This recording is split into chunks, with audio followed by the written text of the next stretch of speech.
It always seemed to me that Leo Nikolaevich was not very fond of talking about literature, but was vitally interested in the personality of the author. The questions, "Do you know him?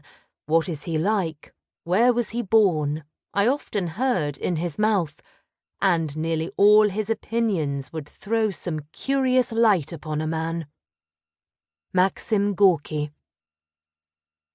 What was Tolstoy like? Where was he born? He was born at the family estate 120 miles south of Moscow in 1828, the fourth of four brothers, the lone sister being 2 years younger than he. He was a count by inheritance of his father's title. His mother, whose estate, Yasnaya Polyana, he as the youngest boy inherited, died before he was 2. A series of aunts helped raise him and his siblings, as their father died when Tolstoy was 8.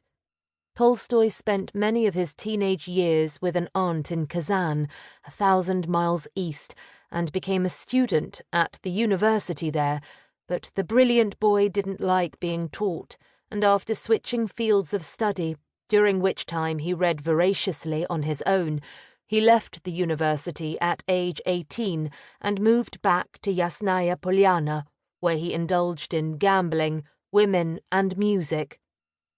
He also set up and ran a school for the peasant children, but quickly abandoned it.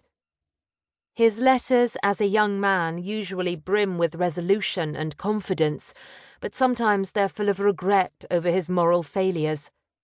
He longed for military action and joined his brother Nikolai, an officer in the Russian army in the Caucasus, as a volunteer. He became an officer and a writer.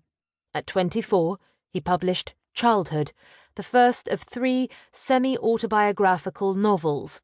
Boyhood and Youth followed, which woke up the Russian literary community, including the most famous of them, Ivan Turgenev. Who was this new dynamo? Meanwhile, he served in the army for the next few years and saw action and wrote detailed accounts of the war in Sebastopol, which accounts were also justly admired. He left the Caucasus in 1855 and tried to make a go of literary life while still in the service in St. Petersburg, but came to despise the atmosphere of the Russian capital. He returned to Yasnaya Polyana in 1856 and resigned from the army. He dreamed of marrying, but wavered. His novella, Family Happiness, 1859, looked at courtship and marriage from the point of view of a young woman. Russia's serfs were freed in 1861, and Tolstoy saw that a primary need for them was literacy. One of the most satisfying projects of his life was the school for peasant children that he set up and ran on his estate from 1859 to 1862. He publicized his and his co-teachers' work in the school in a periodical, but he seems to have grown distracted by both his longing for marriage and for writing a new fictional work.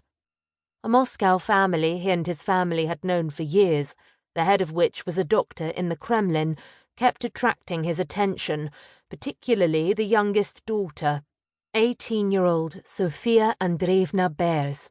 Within months, they were engaged and married. Tolstoy gave up the running of the schools that he had set up on the estate and in the region, and in 1863 began work on what would become War and Peace. The family happiness he had desired became his and Sophia's. Between 1863 and 1873 they had 6 children. Rarely for the time, the children all survived infancy. War and Peace appeared in installments starting in 1865 and was published as a whole in 1869. Though his work had not yet appeared in translation in Europe, he was now the most famous and most well-regarded author in Russia.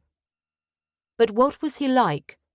He was good-humoured and moody, kind and understanding, bull-headed, humble and contrary.